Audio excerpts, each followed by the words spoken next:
Olá, tudo bem? Esse é o programa Terceira Visão. E nesse exato momento, nas areias escaldantes do Egito, são 21 horas. Um calor que de pelar. Sabe como é que é? Bom, isso é outra história. E para essa noite nós vamos ter o boa noite de nossa sacerdote Márcia Matos, a faraó. A faraó, porque faraó é carro. Não existe a palavra rainha em egípcio antigo. Então é a faraó Cleópatra. A faraó Boa noite! Vamos lá! Vai me enrolar ali, não. www.druidismo.org.br. O tema de hoje é? Deuses do Egito. Nossa! Nós vamos falar sobre o filme, né? Que estava. Olha, que recomendo. nós recomendamos já no nosso Torrent, grupos, entra na internet antes né? que eles caçem esse filme, porque ele coloca a raça humana assim num pedestal de vassoura de varrer. Vamos à introdução. O filme mostra uma raça que, de acordo com a introdução do filme, teria criado os humanos. Essa raça superior possuía notável altura e tecnologia incrível. Ra é o maior de todos os deuses, mas sua principal função é manter o equilíbrio entre dia e noite e espantar uma criatura que seria capaz de dizimar a Terra. Acho que o filme incomodou mais por mostrar a forma não habitual dos deuses. Li uma crítica do filme que falava que para os deuses a Terra era achatada e que só existia aquele pequeno mundinho onde apenas havia vida ali naquela parte do planeta. Mas a história conta sobre as criaturas que os deuses criaram. A história é sobre onde os deuses habitavam e sobre seus escravos humanos. Pela primeira pergunta, vamos à primeira pergunta. O poder de Hathor era, numa forma simplista de dizer, seduzir homens, deuses, bestas, criaturas, né? Qualificada também como deusa do amor, porque ela era uma das incumbidas de receber os mortos na próxima vida? Pode explicar melhor? Essa próxima vida era a reencarnação ou teria ela a mesma função de Anubis? Nada a ver. Ela não foi incumbida de nada disso, ela foi banida por quê? Se nós pegarmos, vou pegar um exemplo que eu conheço bem, que é o exemplo etrusco com egípcio. Em ambas culturas, nós vemos que existe um casal onde tudo vai bem. Eles são deuses do amor, eles são deuses que do bem, trazem evolução. Esse macete, a ideia do amor, de conquistar o homem, é por causa de um feromônio que tanto o homem quanto a mulher tem, é a oxitina. A mulher ela é mais suscetível a receber a oxitina do homem. Então é por isso que ela faz tatuagem. Eu amo o amor da minha vida. Tem aquela paixão. Mas a oxitina é o feromônio, ele acaba, ele tem um tempo, ele tem um começo, um meio e um fim trágico. Mas isso deixa pra lá. Não é o assunto da história, mas é por que é ator? Tinha essa coisa, né? Touro, né? Na coisa, tanto é que o símbolo dela era uma vaca. Mulher não dá nada. Deixa pra lá. Então, o que acontece em ambas culturas? E ao mesmo tempo aconteceu de trágico, essas mulheres, elas morrem e se tornam senhoras do submundo. E esses homens se tornam uma outra coisa pior que traz à humanidade, a obscuridade. Tanto é que Ra houve uma revolução dos humanos contra ele. Ele massacra aquela raça humana, né? Isso é uma história de terror. Por quê? Por trás da morte dessas deuses, mulheres, fêmeas, o que seja, existe uma história muito mais obscura por trás disso, que remonta às origens de uma raça humana superior. Então esses mitos só não tem a ver, que ela foi, não. Elas tiveram uma morte horrível e esses homens se tornaram, esses deuses se tornaram, esses seres superiores se tornaram raivosos, né? É como um pai que bota a morte da esposa em cima dos filhos. Mais ou menos isso aí, mas é muito pior, muito pior. Sabemos que o livro de Tarut é algo almejado por muitos. Nele estariam contidos mistérios como a criação dos deuses. É possível que Ra lutava com uma criatura. Essa criatura era um tipo de buraco negro? Olha só, primeiro que essa criatura é Apophis, a serpente negra que tenta... É uma história de terror mesmo, que é base para muitas histórias que você ouve por aí. Essa parte do combate de Ra, dia e noite, essa coisa toda, ela tem uma coisa muito mais obscura, como sempre, está oculta, né? As pessoas comuns não vão entender muito bem. O que acontece? Vamos pegar Tarut, que é inclusive uma aula, videoaula que eu dei, o livro de Tarut. Tá vendo aí? Você pode encomendar com a Sacerdote Márcia no Facebook dela. Não precisa te adicionar, basta você falar lá, encomendar com ela, tudo com ela. Que ela vai te responder, com certeza. Entendeu? Ela vai mandar mensagem pelo Rio Nilo, chegará até você. Então o que acontece? Tarut criou uma irmandade que poucos conhecem, é uma das sociedades secretas, para combater Tarut combater Apophis. Por quê? Os filhos de Apophis podem tomar a forma humana, mas existe um mantra que óbvio fala de egípcio, que Tarut passou a seus discípulos para quando você pronunciar, eles vão tomar sua forma verdadeira. Aí entram dois problemas. Quando eles tomam a forma verdadeira, não é muito agradável, não é humanoide. É o que muita gente hoje em dia está na moda, né? Reptiliana. E aí, meu irmão, se você não for um membro da Irmandade e não souber as técnicas de combate, né? Porque todo mundo tem essa visão romântica, né? Que Tarut é o escriba dos deuses, é o senhor dos bibliotecários, é o senhor de não sei quem. Mas ele lutava, irmão, lutava, machucava, quebrava dedinho, torturava. Porque você sabe que a pessoa que tem cultura sabe fazer as coisas, né? Não é aquela coisa bagunçada, suja que a gente vê por aí. Então, se você não souber isso, é melhor você não saber também o mantra. Beijo na boca aí do reptiliano aí, faz aquele amor maravilhoso e fica na tua, irmão. Porque se você o revelar, é que nem aquelas coisas da CIA, né? Você sabe que agora eu tenho que te matar, né? E aí a coisa vai pegar. Porque eles são extremamente violentos. E o sigilo de sua existência entre nós é uma coisa muito sagrada entre eles, sabe? Então vai por mim. Essas outras coisas é melhor você não saber. Então a Apophis é muito mais do que um buraco negro. É uma visão romantizada de um perigo muito maior. Que está entre nós aqui. Entendeu? Eles não são vegetarianos, não caem nessa. Do vampiro vegetariano que só come, bebe sangue de galinha. O lobisomem, que é muito... Né, o lobisomem, ele... sei lá. São histórias romantizadas de hoje em dia. Eles não são vegetarianos. E muito do mito do vampiro egípcio vem daí também, tá? De Apophis. Conforme a história, o portão principal do submundo é quebrado e o caos é liberado. Quais as consequências desse ato causado por Sete? Girib, né? O caos, inimigo de Maat.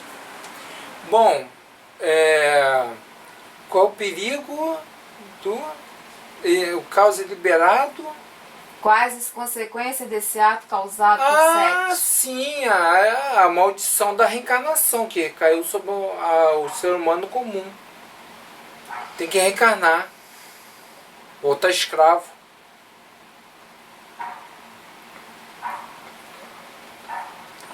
Que merda, hein? Olha lá. Foi mostrado no filme a água da criação que ficava num barco de Ra. Ele fala que a água não era dele. Quando Beck, o humano que desenvolveu o olho de Horus, pergunta o que aconteceria se ele bebesse dessa água.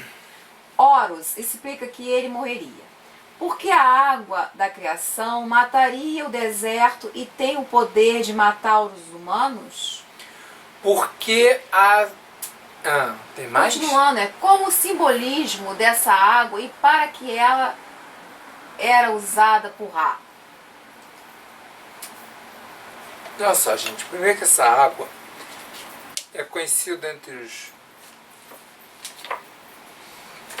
Olha lá, a pessoa do métier se matou. A vela se matou. Com água cósmica. Ora, como uma das propriedades da água cósmica é que você pode encher um barril, um copo, e ela não tem peso. Por que ela mataria um humano? Porque o ser humano comum, da quinta raça, ele não tem condições de beber essas águas, como por exemplo, o néctar dos deuses, o soma, como é que chama? Hidromel dos druidas. Se um humano beber hidromel, ele morre na hora. E a morte não é nada bonita, tá?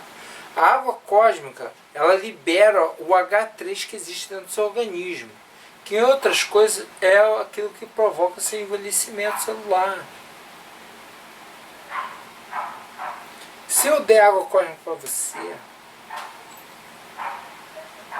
eles fizeram muitas experiências com humanos sobre isso. Deram para humanos beberem água cósmica. E sabe o que aconteceu? Porque o H3 é a base das primitivas armas nucleares. Por isso que os deuses... E por que a água cósmica, a água da criação, pode matar o deserto? Ora, o que reina no deserto, gente, é a morte. Matar o deserto é criar vida, né, gente? Apesar de haver vida no deserto. Mas não é a vida que a gente concebe, né?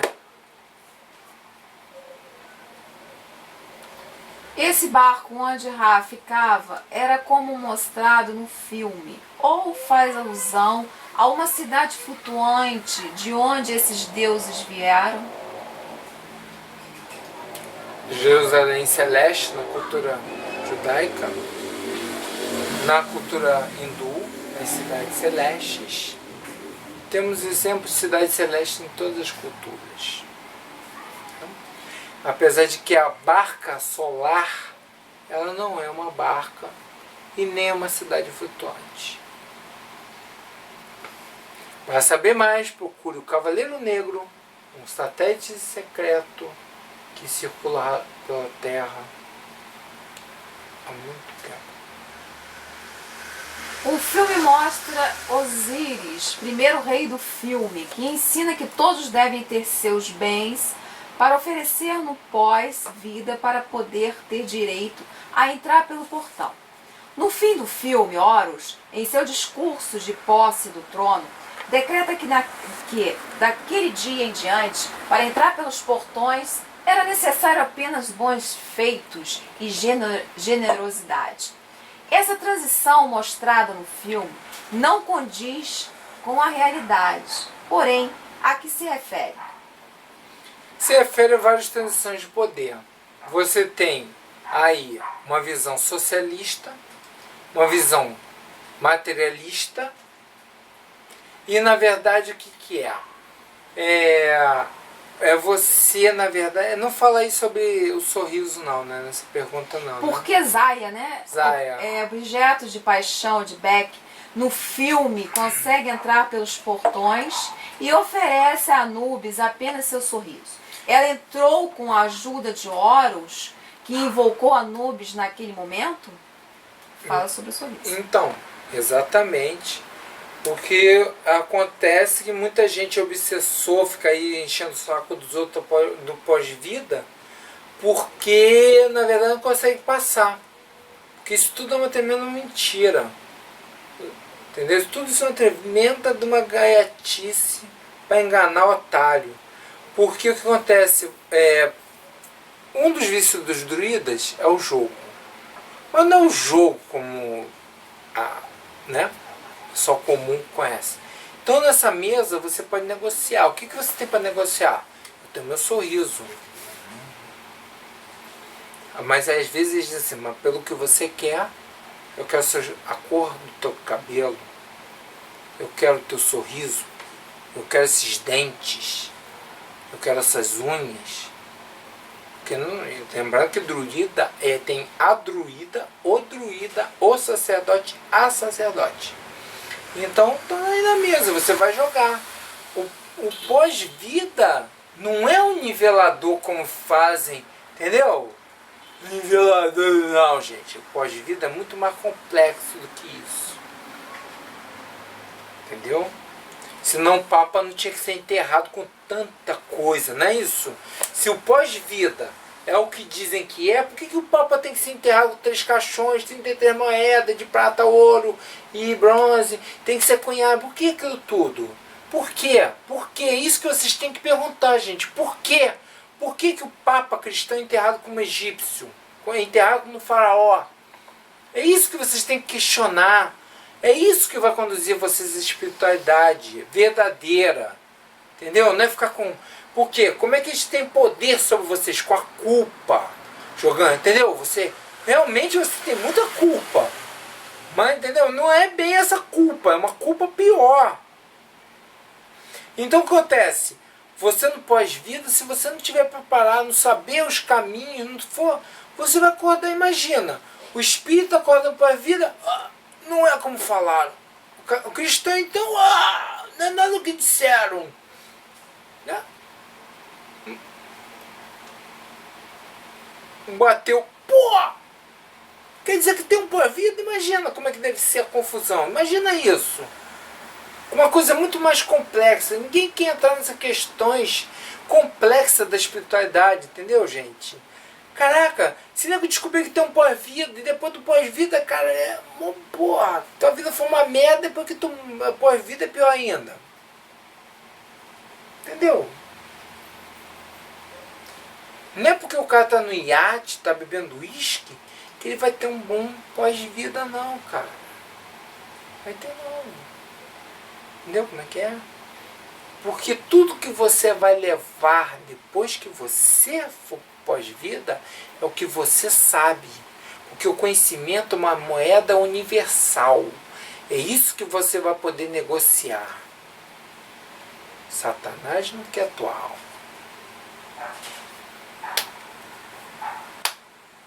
Pode enfiar esse negócio onde você quiser, que isso não serve para ele.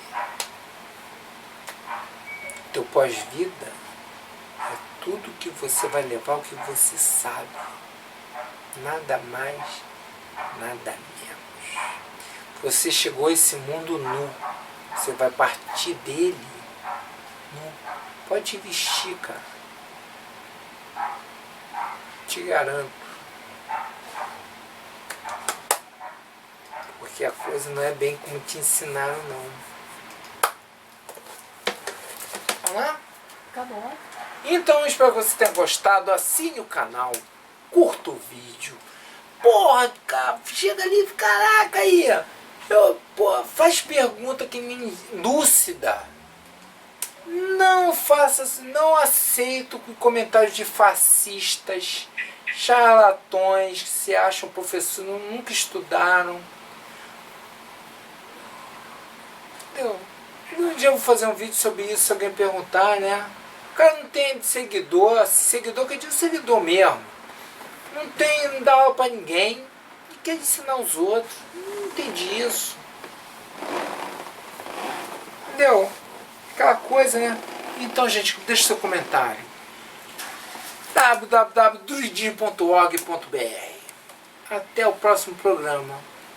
E ansioso para fazer. E até a próxima. Até a próxima, boa noite.